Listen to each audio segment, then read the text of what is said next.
दर्शकों नमस्कार। आज इस वीडियो के द्वारा मैं मानसी जी जो गाज़ियाबाद की रहने वाली हैं, उन्होंने अपनी बर्थ डिटेल भेजकर प्रश्न किया है कि उनकी शादी कब होगी और उनकी आय का जरिया स्थायीपन कब आएगा। उनके द्वारा बताए गए समय के अनुसार जो उनकी कुंडली बनती है वह कर्क लग्न की कुंडली बनती है, जैसी कि आपके सामने है। और ग्रह की स्थिति इस प्रकार है। तीसरे भाव में राहु है, चौथे भाव में चंद्रमा है, छठे भाव में गुरु है और भाग्य स्थान में 9वें भाव में सूर्य, मंगल, शनि, केतु हैं। 10वें भाव में बुध है और 11वें भाव में शुक्र है। देखिए, आपका जन्म कर्क लगन में हुआ है तथा विशाखा नक्षत्र के प्रथम चरण में हुआ है और जन्म राशि आपकी तुला है।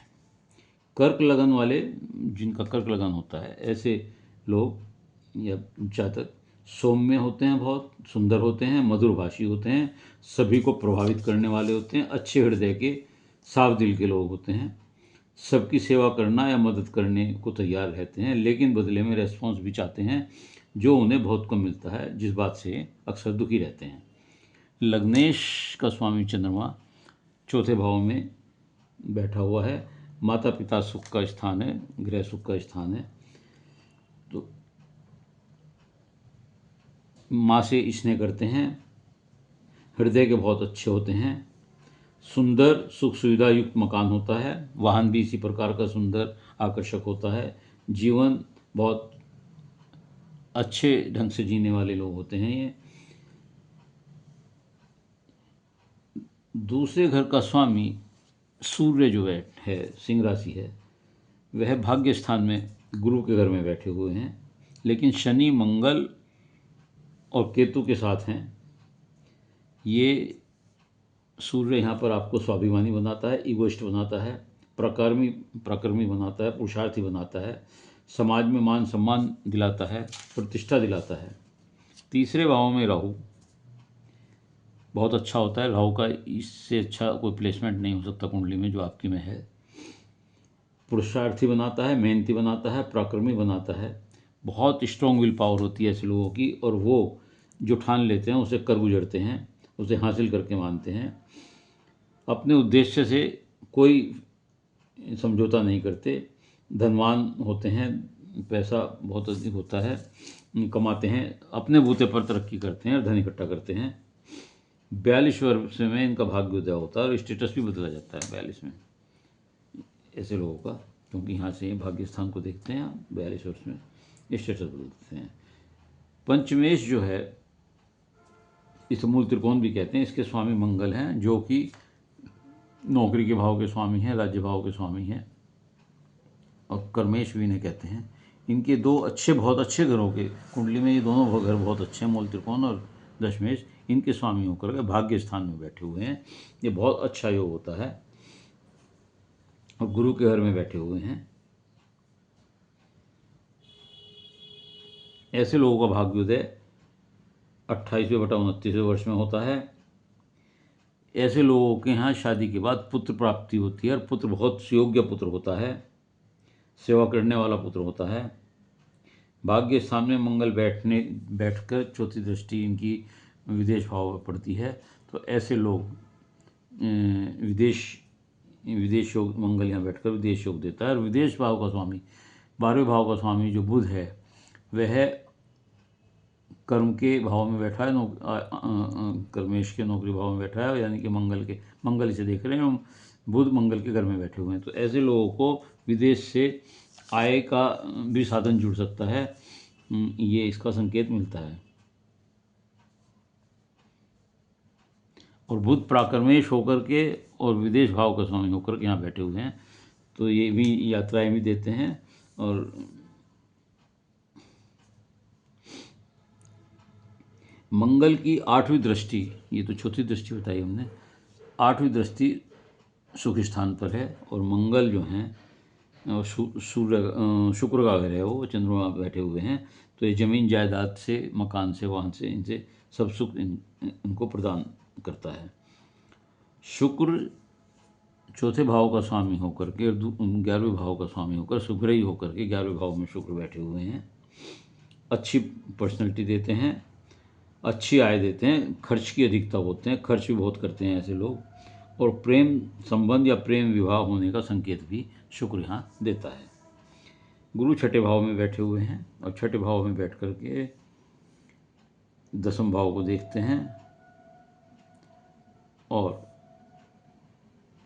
12वें भाव को देखते हैं सातवीं दृष्टि से।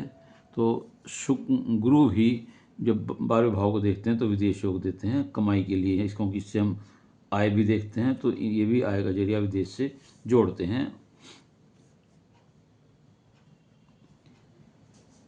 और लेकिन क्योंकि गुरु जो है यहाँ इस भाव को भी देख रहे हैं, दसम भाव को भी देख रहे हैं, तो गुरु क्योंकि विद्वान होते हैं तो ये कानून, वकालत, प्रवक्ता, राजनीतिक, शिक्षा क्षेत्र से जोड़ देते हैं और कभी कभी कंप्यूटर, टेक्निकल एजुकेशन से भी जोड़ देते हैं, रियल इस्टेट से भी, क्योंकि मंगल और गुरु की दृष्टियाँ है तो ये रियल इस्टेट से भी आपको देखते हैं, क्योंकि यहाँ भी मंगल इसके स्वामी होकर के इसके घर में बैठे हुए हैं बृहस्पति के।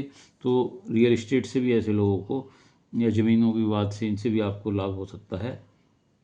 बुध की वजह से बैंकिंग फील्ड भी, फाइनेंशियल फील्ड में भी आप सफलता पा सकते हैं। ये आपके कार्य क्षेत्र होंगे, कर्मस्थली होंगी।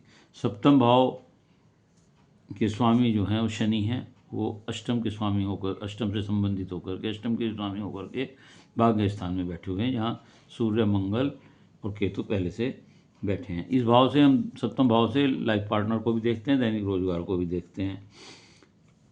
शनि की गति बहुत धीमी होती है और इस पर 5वीं दृष्टि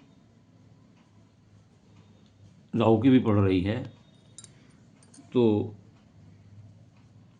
जिस कारण शादी में विलंब होता है। और केतु भी यहाँ बैठते हैं, केतु भी 34 साल तक अपने प्रभाव से मुक्त नहीं करते हैं, और शनि 30 साल से पहले शादी नहीं होने देते हैं, और बाद में आदमी तरक्की करता है और सेटल हो जाता है, ठीक से सेटल होता है। शनि से प्रभावित लोग हैं, भाग्य स्थान में बैठा हुआ अगर सप्तम में, तो ऐसी स्थिति में, और वर्तमान में भी आपको शनि की महादशा चल रही है, तथा शनि की महादशा आपको 9/7/26 से 21/1/29 तक में आपको शनि में गुरु का अंतर रहेगा, और तथा शनि में सप्तम भाव होने की वजह से क्योंकि गुरु शादी का कारक है और शनि सप्तम भाव में, ये भी शादी के यहाँ पर स्वामी बैठे हुए हैं, तो ऐसी स्थिति में शनि में गुरु के अंतर में आपकी शादी की संभावनाएं बहुत बनती हैं, अच्छे योग बनते हैं। वैसे भी आपके जो योग बनते हैं 28/29 मंगल की वजह से, क्योंकि मंगल भाग्य स्थान में बैठे हुए हैं, और केतु 34 तक आप प्रभावित रखते हैं, इससे पहले मुक्त नहीं करते हैं, और शनि 30 के बाद फल देते हैं। फिर भी आपका विवाह का योग मैं समझता हूँ कि 29वें वर्ष में अथवा फिर 30 से 34 के बीच आपकी शादी अवश्य होगी।